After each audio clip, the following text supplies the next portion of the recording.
कोई भी फैसला चुनाव से होना चाहिए, दबाव से नहीं। 2005 বলিউডের মাল্টিস্টারার মুভি সরকার, আর রাম গোপাল বর্মা পরিচালিত এই সরকার মুভিতে অমিতাভ বচ্চনের লিপে এই ডায়লগ বা সংলাপ আজকের বাংলার রাজনীতির প্রেক্ষাপটে ভীষণভাবে তাৎপর্যপূর্ণ।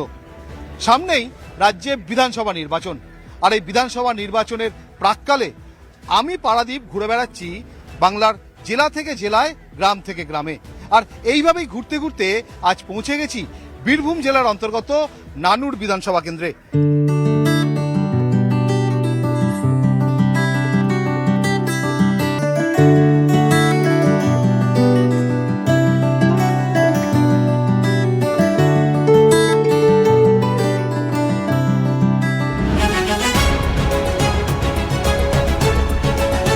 নানুরের মানুষ গত 5 বছর তারা কি চেয়েছেন, কতটা পেয়েছেন, সেদিকে যেমন আমাদের নজর থাকবে, একই সঙ্গে আগামী 5 বছর কিসের নিরিখে তারা তাদের বিধায়ক নির্বাচন করবেন সে সম্পর্কেও তাদের মনের হদিশ নেব আমরা। এসআইআর পশ্চিমবাংলায় সুপার ফ্লপ, নির্বাচন কমিশন পুরোপুরি বিজেপি দালাল হিসাবে কাজ করছে। এসআইআর পরিচালনার দায়িত্ব হচ্ছে ইলেকশন কমিশন অফ ইন্ডিয়া। এটা ভারত সরকারে কি দায়ী? 2014 আগে যত নির্বাচন হয়েছে, কোনো নির্বাচনে কিন্তু এই ধর্ম নিয়ে রাজনীতি ছিল না। হঠাৎ করে 2014 পর থেকে এই ট্রেন্ড এখানে আসে। উন্নয়ন না থাকলে একমাত্র ইস্যু হয় সাম্প্রদায়িক ইস্যু। ওনারা সেই সাম্প্রদায়িক ইস্যুকে মেন হাতিয়ার করেছেন।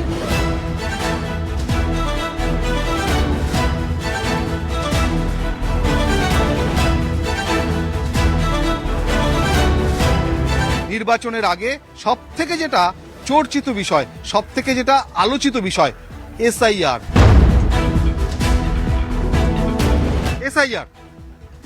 নানুরবাসীর অভিজ্ঞতা কি? নানুরবাসী এসআইআর এ প্রচণ্ড অসন্তুষ্ট। আমাদের যে সেন্ট্রাল গভর্নমেন্ট মানে আমাদেরকে নানুরবাসীকে তথা পশ্চিমবঙ্গবাসীকে দ্বিচারিতার মাধ্যমে ফেলে দিয়ে এসআইআর এর নামে ইলেকশন কমিশনকে দিয়ে যে সাধারণ মানুষকে হ্যারাসমেন্ট করানো, সাধারণ মানুষকে প্রত্যেকটা অফিসে ঘুরানো, এর জবাব 26-এর নির্বাচনে নানুরবাসী দেবে। এসআইআর পশ্চিমবাংলায় সুপার ফ্লপ, নির্বাচন কমিশন পুরোপুরি বিজেপি দালাল হিসাবে কাজ করছে। এসআইআরটা প্রতি 21 বছর অন্তর অন্তর ভারতবর্ষে হয়, তো কোথাও কোনো ঝামেলা নেই। যত ঝামেলাই পশ্চিমবঙ্গে। এসআইআর পরিচালনার দায়িত্ব হচ্ছে ইলেকশন কমিশন অফ ইন্ডিয়া। এটা ভারত সরকারে কি দায়ী? সম্প্রদায়গত রাজনীতি করতে করতে ওরা ভুলে গেছে যে আমরা এত কম সময়ে কিভাবে এসআইআর কাজটা সম্পূর্ণ করবো, সেই ধারণাটাই ওনাদের নেই। যদি থাকতো তাহলে 14-র পরেই অর্থাৎ 20 সালেই তারা এসআইআরটা কমপ্লিট করে নিতে পারতো, কিন্তু সেই সময় 19-এ যেহেতু নির্বাচন ছিল, তারা ভেবেছিলেন যদি এসআইআর করা হয় তাহলে আমাদের ভোট ব্যাংকে বাধা পড়বে, এই কারণেই বোধহয় হয়নি।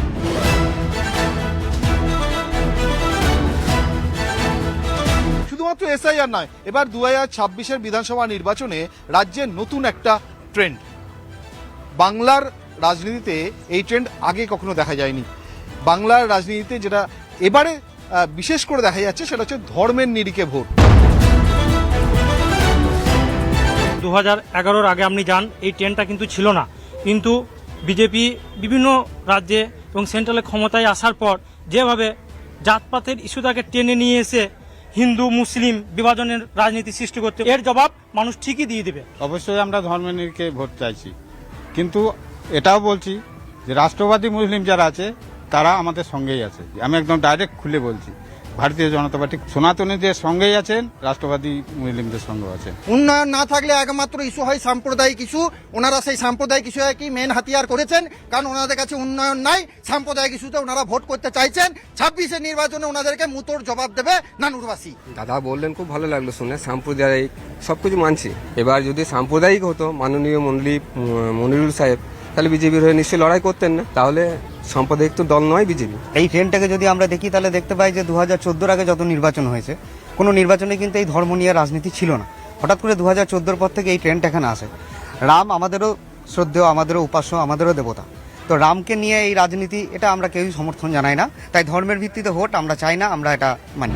এই মুহূর্তে আরো একটা বিষয় আমরা দেখেছি, গত কয়েক বছরে রাজ্য সরকার বিভিন্ন রকম সরকারি প্রকল্প এখানে চালু করেছে, রাজ্যে চালু করেছে। সেখানে স্বাস্থ্যসাথী আছে, সেখানে কন্যাশ্রী আছে, কিন্তু সব থেকে যেটা তাৎপর্যপূর্ণ সেটা হচ্ছে ঠিক ভোটের আগে আগে, নির্বাচনের আগে আগে লক্ষ্মীর ভাণ্ডারে বরাদ্দ বাড়ানো এবং একই সঙ্গে যুবসাথী প্রকল্প চালু করা। লক্ষ্মীর ভাণ্ডার পান? হ্যাঁ পাই। তো কি মনে হয়, এটা ভোটের চমক না মানুষ সুফল পান? মানুষ সুফল পায়। 500 থেকে 1000, 1000 থেকে 15, কেউ কেউ 1700। তো মানুষের সুবিধা হয়, মানুষের মানে নিজেদের স্বামীদের কাছে হাত পাততে হয় না। দিদির এটা আমরা সুফলতাই বলবো। যুবসাথী পান আপনি নেন? দাদা যুবসাথী পান কি না পান সেটা বড় কথা নয়, মেন ব্যাপার হচ্ছে যুবসাথী আমি নেবো কেন? আমাদের বাংলার ছেলেরা কি ভাতাতেই বেঁচে থাকবে, না তারা নিজেরা স্বাবলম্বী হবে? ওনারা যেটা বললেন যে যুবসাথী আমরা ভাতা নিয়ে চলবো কতদিন, মতামত কি বলেনি যে সারা জীবন তোমাকে ভাতা দেবো, এটা বলেনি। এই মুহূর্তে যুবসাথীতে তারাই অ্যাপ্লাই করছে যারা আগামী দিনে কাজ করতে চাইছে।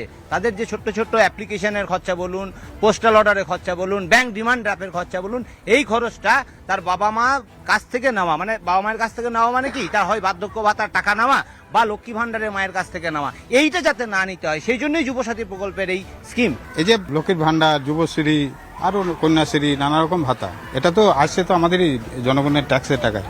হ্যাঁ, তো ট্যাক্সের টাকায় ভাতা দিচ্ছে, দিচ্ছে অনেক ছেলে মেয়েদের জন্য হয়, কিন্তু ছেলে মেয়েরা যে পড়াশুনো করে কলকারখানা হবে, সেখানে চাকরি করবে, স্বাবলম্বী হব, এই যে স্বপ্নটা, এই স্বপ্ন তো পুরোটাই এই চিটিংবাজ সরকার মিথ্যা করে দিচ্ছে না। প্রধানমন্ত্রী নরেন্দ্র মোদী বলেছিলেন যে আমি বছরে 2 কোটি চাকরি দেবো। তো উনি যদি কর্মসংস্থান নিয়ে বলে থাকেন, তা উনি আগে তারা দেখুন যে যিনি দিল্লির সিংহাসনে বসে আছেন তিনি কেন 2 কোটি তো থাক, কেন তিনি 2000 চাকরি দিতে পারছেন না?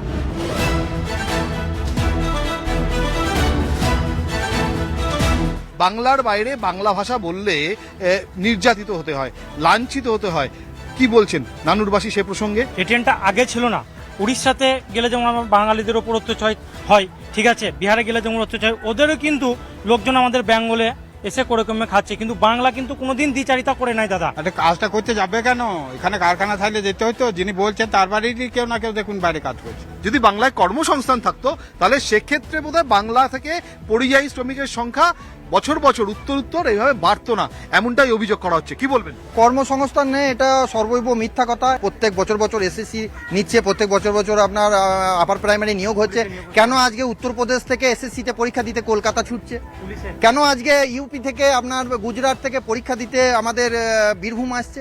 এগুলো একটু বিচার করতে হবে। উনি যদি অতই কর্মসংস্থান করে থাকেন, তারপরে আজকে অন্য স্টেট থেকে, যেখানে বিজেপি শাসিত রাজ্য, সেখান থেকে পশ্চিমবাংলায় কেন আসছেন পরীক্ষা দিতে? নানুরে উন্নয়ন কতটা? নানুরে উন্নয়ন কতটা হয়েছে সেটা নানুর ভুললেই আপনি দেখতে পাবেন।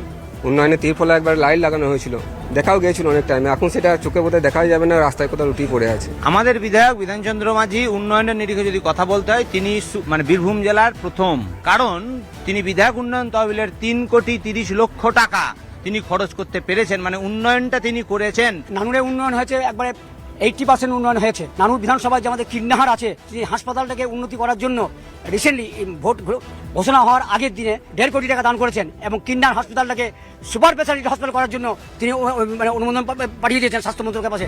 নানুরের মানুষ আগামী 5 বছর তারা কেমন বিধায়ক চান? মেন বিধায়ক চাই যে আমাদের কিন্নারের হসপিটালটাকে উন্নতি করা, এমন ধরনের বিধায়ক আমরা চাই। মানুষের পাশে থাকার মতো একটা মানুষ আমরা চাই। আমরা যে ডাকলে হাঁকলে সবসময় কাছে পাই, এবং আমাদের ডাকে 10 কিলোমিটার দূর থেকে যিনি একটা ফোন কল করলে ছুটে আসেন, আমরা সেই বিধায়ককেই চাই। আমি পারাদীপ আজ নেতা নয় জনতা নিয়েছিলাম বীরভূম লোকসভা কেন্দ্রের অন্তর্গত নানুর বিধানসভা ক্ষেত্রে। দেখা হবে অন্য কোনো বিধানসভা ক্ষেত্রে, অন্য কোনো জেলায়, অন্য কোনো কেন্দ্রে।